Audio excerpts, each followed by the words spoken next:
Hi, it's Darren from DR Coaching here. Today I would like to discuss the difference between fault and responsibility.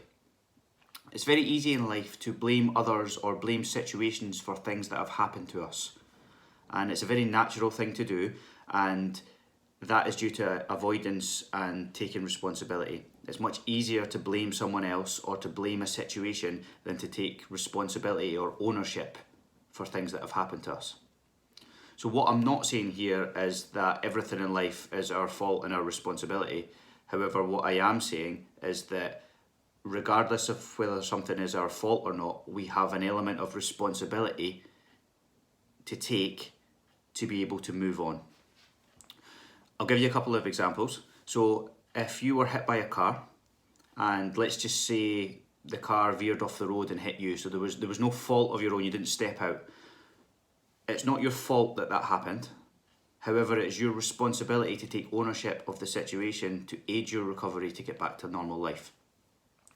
If you are a single parent or a parent and you have kids with busy schedules, so clubs here, there and everywhere, and you feel like a glorified taxi driver, right? It's maybe not your fault that between the hours of 5:30 and 8 o'clock, it's a bit chaotic, but you have an element of responsibility and to plan the rest of your day to make sure that you fit in time for yourself at another point. The difficulty with responsibility is it's not always easy. It's difficult to sit down and say, I need to take responsibility for that. But without the responsibility, you can't learn.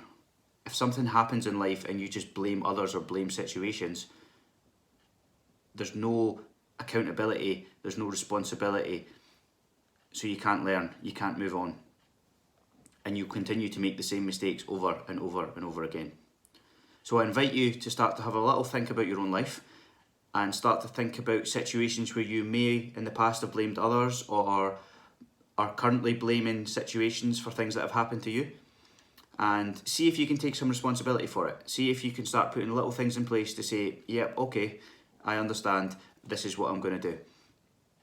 If anyone's got any questions or if anyone wants any further information on how to take responsibility, please do drop me a message.